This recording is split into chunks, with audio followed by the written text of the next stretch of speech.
TV20 Kannada ವಾಹಿನಿಗೆ ಸ್ವಾಗತ. ಭಾರತ ಸೇನೆ ಪಾಕಿಸ್ತಾನಕ್ಕೆ ನುಗ್ಗಿ ನಡೆಸಿರುವ ಆಪರೇಷನ್ ಸಿಂಧೂರಕ್ಕೆ ವಿಜಯನಗರ ಜಿಲ್ಲೆಯ ಹೊಸಪೇಟೆ ತಾಲೂಕಿನಲ್ಲಿ ಮುಸ್ಲಿಂ ಬಾಂಧವರಿಂದ ಸಾಮೂಹಿಕ ಪ್ರಾರ್ಥನೆ ಸಲ್ಲಿಸಲಾಗಿದೆ. ಹೊಸಪೇಟೆ ತಾಲೂಕಿನ ವಕ್ಫ್ ಇಲಾಖೆ ವ್ಯಾಪ್ತಿಗೆ ಒಳಪಡುವ ದರ್ಗಾ ಮಸೀದಿಯಲ್ಲಿ ಸೇರಿದ ನೂರಾರು ಜನ ಮುಸ್ಲಿಂ ಸಮಾಜದವರು ಸಾಮೂಹಿಕ ಪ್ರಾರ್ಥನೆ ಸಲ್ಲಿಸಿ ಭಾರತೀಯ ಸೇನೆಗೆ ಶುಭ ಕೋರಿದರು. ಆಪರೇಷನ್ ಸಿಂಧೂರ ಕಾರ್ಯಾಚರಣೆ ಮಾಡಿ ದೇಶ ರಕ್ಷಣೆಯಲ್ಲಿ ತೊಡಗಿರುವ ಭಾರತೀಯ ಸೈನಿಕರ ಪರವಾಗಿ ಮಸೀದಿಗಳಲ್ಲಿ ಪ್ರಾರ್ಥನೆ ಸಲ್ಲಿಸಲು ಸೂಚನೆ ಕೊಟ್ಟಿದ್ದ ವಕ್ಫ್ ಸಚಿವ ಜಮೀರ್ ಅಹಮದ್ ಬೆಂಗಳೂರಿನ ಶೇಷಾದ್ರಿಪುರ ಮಸೀದಿಯಲ್ಲಿ ವಿಶೇಷ ಪ್ರಾರ್ಥನೆ ಸಲ್ಲಿಸಿದರು. ಸರ್ಕಾರದ ಸೂಚನೆಯಂತೆ ವಕ್ಫ್ ಬೋರ್ಡ್ ವ್ಯಾಪ್ತಿಯ ಮಸೀದಿಗಳು ಸೇರಿ ಜಿಲ್ಲೆಯ ಕೆಲವು ಮಸೀದಿಗಳಲ್ಲಿ ದೇಶದ ಹೆಮ್ಮೆಯ ಸೈನಿಕರಿಗೆ ಶ್ರೇಯಸ್ಸು ಕೋರಿ ಪ್ರಾರ್ಥನೆ ಸಲ್ಲಿಸಲಾಗಿದೆ.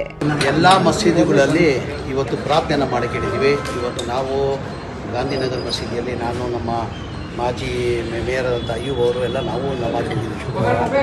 ಅಲ್ಲೂ ಇವತ್ತು ಪ್ರಾರ್ಥನೆ ಮಾಡಿದರೆ ಇನ್ನೂ ಹೆಚ್ಚಿನ ನಮ್ಮ ಸೈನಿಕರಿದ್ರೆ ಇನ್ನೂ ಹೆಚ್ಚಿನ ಶಕ್ತಿ ಕೊಡಲಿ, ನಾವು ಯಶಸ್ವಿ ಆಗಲಿ ಅಂತ ಇವತ್ತೆಲ್ಲ ಇಡೀ ರಾಜ್ಯದಲ್ಲಿ ಎಲ್ಲ ನಮ್ಮ ರಾಜ್ಯದಲ್ಲಿಲ್ಲ ಇಡೀ ದೇಶದಲ್ಲೇ ಎಲ್ಲ ಮಸೀದಿಯಲ್ಲಿ ಪ್ರಾರ್ಥನೆ ಮಾಡೋಕ್ಕೆ ನಮ್ಮ ಗುರುಗಳು ಸೂಚನೆಯನ್ನು ಕೊಟ್ಟಿದ್ದಾರೆ. ಇಡೀ ದೇಶದಲ್ಲಿ ಇವತ್ತು ಎಲ್ಲ ಮಸೀದಿಯಲ್ಲಿ ಶುಕ್ರವಾರದಲ್ಲಿ ಇವತ್ತು ಪ್ರಾರ್ಥನೆ ಮಾಡಿದ್ದಾರೆ. ನಮ್ಮ ಸೈನಿಕರಿಗೆ ಇನ್ನೂ ಶಕ್ತಿ ಕೊಡಲಿ, ನಾವು ಯಶಸ್ವಿ ಆಗಲಿ ಅಂತ ನಾವು ಇವತ್ತು ಪ್ರಾರ್ಥನೆ ಮಾಡಿದ್ದೀವಿ. ಇಲ್ಲ ಬರಬೇಕಾಗಿತ್ತು, ನಾನು ಬೇರೆ ಕಾರ್ಯಕ್ರಮದಿಂದ ಬರೋಕ್ಕೆ ಸಾಧ್ಯ ಆಗಿಲ್ಲ. ಬರಬೇಕಾಗಿತ್ತು, ಅಧ್ಯಕ್ಷರು ಫೋನ್ ಮಾಡಿದ್ರು ಮೇಲೆ ಬರಬೇಕಾಗಿತ್ತು. ನಾನು ಬೇರೆ ಕಾರ್ಯಕ್ರಮ ಸಪೋರ್ಟ್ ಕಾರ್ಯಕ್ರಮ ಇದ್ದಿದ್ದರಿಂದ ಅಲ್ಲೋಗ್ಬಿಟ್ಟಿದ್ದೆ. ಸೂಸೈಡ್ ಬಾಂಬ್ ವಿಚಾರವಾಗಿ ಹೇಳಿಕೆ ವಿಚಾರವಾಗಿ ಬಿಜೆಪಿ ಅವ್ರು ಭಾಳ ಟೀಕೆ ಮಾಡ್ತಾವ್ರೆ ಸರ್. ಬಿಜೆಪಿಯವ್ರಿಗೆ ಟೀಕೆ ಬಿಟ್ಟು ಏನ್ರಿ ಇದೆ? ಟೀಕೆ ಬಿಟ್ಟು ಏನಾದ್ರು ಇದೆಯಾ ಅವ್ರಿಗೆ? ಯಾವುದನ್ನ ಒಂದು ಕೆಲಸ ಒಳ್ಳೆ ಕೆಲಸ ಯಾವತ್ತನ ಬಿಜೆಪಿ ಮಾಡಿದ್ದೀರ? ಎಲ್ಲ ಅದಕ್ಕೂ ಟೀಕೆ. ನಾನೇನಂತೆ ಅವತ್ತು ದೇಶಕ್ಕೋಸ್ಕರ ನಾನು ಬಲಿಯಾಗಕ್ಕೆ ಸಿದ್ಧ, ಈಗಲೂ ನಾನು ಸಿದ್ಧ ಆಗಿದ್ದೀನಿ, ನನ್ನ ಮಾತಿಗೆ ನಾನು ಸಿದ್ಧ ಆಗಿದ್ದೀನಿ. ನನಗೆ ಸೂಸೈಡ್ ಬಾಂಬ್ ಕೊಟ್ಟರೆ ನಾನೇ ಕಟ್ಕೊಂಡು ಪಾಕಿಸ್ತಾನಕ್ಕೆ ಹೋಗ್ತೀನಿ ಅಂತ ಹೇಳಿದ್ದೀನಿ. ಈಗಲೂ ನಾನು ಬದ್ಧ ಅದಕ್ಕೆ. ಈಗ ಅವ್ರದ್ದೇ ತಾನೇ ಸರ್ಕಾರ, ಕೇಂದ್ರ ಸರ್ಕಾರ, ನಮ್ಮ ಸರ್ಕಾರ ಇಲ್ಲ ತಾನೇ. ಈಗ ಆದೇಶ ಯಾರು ಮಾಡಬೇಕಾಗಿರೋದು? ಪ್ರಧಾನಮಂತ್ರಿಗಳು ತೀರ್ಮಾನ ಮಾಡಬೇಕಾಗಿರೋದು. ಅವ್ರು ತೀರ್ಮಾನ ತೊಗೊಳ್ಳಿ. ಒಬ್ಬ ದೇಶಕ್ಕೋಸ್ಕರ ತ್ಯಾಗ ಮಾಡೋಕ್ಕೆ ಒಬ್ಬ ಮಂತ್ರಿ ರೆಡಿ ಇದ್ದಾನೆ ಅಂತ ಹೇಳಿ ಅವ್ರು ಒಪ್ಪಿಗೆ ಇದ್ದರೆ ಐ ಆಮ್ ರೆಡಿ. ನನ್ನ ದೇಶಕ್ಕೋಸ್ಕರ ನಾನು ಏನು ಮಾಡಿದ್ರು ಕಡಿಮೆ ರೀ. ನಮ್ಮ ದೇಶ ಇದೆ, ನಮ್ಮ ದೇಶ ಇದೆ ಸರ್. ನಮ್ಮ ದೇಶದಲ್ಲಿ ಯಾವತ್ತೂ ಸೂಸೈಡ್ ಬಾಂಬ್ ಕೊಡೋಂಥ ದೇಶ ಅಲ್ಲ ಸರ್. ಸೂಸೈಡ್ ಬಾಂಬ್ ಇಲ್ಲ. ನನ್ನ ಅಭಿಪ್ರಾಯ ಹೇಳಿದ್ದೀನಿ. ನಾನು ಪರ್ಮಿಷನ್ ನಾನು ಹೋಗ್ತೀನಿ ಅಂತ ಹೇಳಿಲ್ಲ. ಕೇಂದ್ರದಿಂದ ಪ್ರಧಾನಮಂತ್ರಿಗಳು ಪರ್ಮಿಷನ್ ಕೊಟ್ಟರೆ ಅಂತ ಹೇಳಿಲ್ಲ.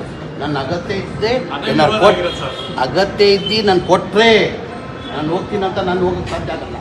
ಪರ್ಮಿಷನ್ ಕೊಟ್ಟು ನಾನು ಕೊಟ್ಟರೆ ನಾನು ಈಗಲೂ ಹೋಗೋಕ್ಕೆ ನಮ್ಮ ಸಿದ್ಧ. ಇಷ್ಟೇ ನಾನು ಭಗವಂತ ಅಂತ ಪ್ರಾರ್ಥನೆ ಮಾಡೋದು.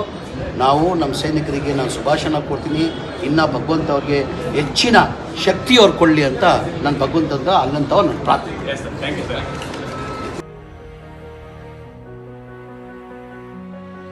ಕನ್ನಡಿಗರ ಮೆಚ್ಚಿನ ನಿಮ್ಮ TV20 ಕನ್ನಡ ವಾಹಿನಿ ಇದೀಗ ಟಿವಿಯಲ್ಲಿ ಲಭ್ಯ. ಕರ್ನಾಟಕ ಮತ್ತು ದೇಶ ವಿದೇಶದ 360 ಡಿಗ್ರಿ ಸುದ್ದಿ ವಿವರವನ್ನ ಪಡೆಯುವುದಕ್ಕೆ TV20 ವಾಹಿನಿಯನ್ನು ಲೈಕ್ ಮಾಡಿ, ವಿಡಿಯೋಗಳನ್ನು ಶೇರ್ ಮಾಡಿ, ಕಮೆಂಟ್ ಮಾಡಿ, ಸಬ್ಸ್ಕ್ರೈಬ್ ಮಾಡಿ. HCN ಕೇಬಲ್ 842 ನಂಬರ್ನಲ್ಲಿ ಹುಕ್ಕೇರಿ ತಾಲೂಕು ಹಾಗೂ ಸಂಕೇಶ್ವರದ ಸುತ್ತಮುತ್ತಲಿನ ಹಳ್ಳಿಗಳಲ್ಲಿ ಲಭ್ಯ.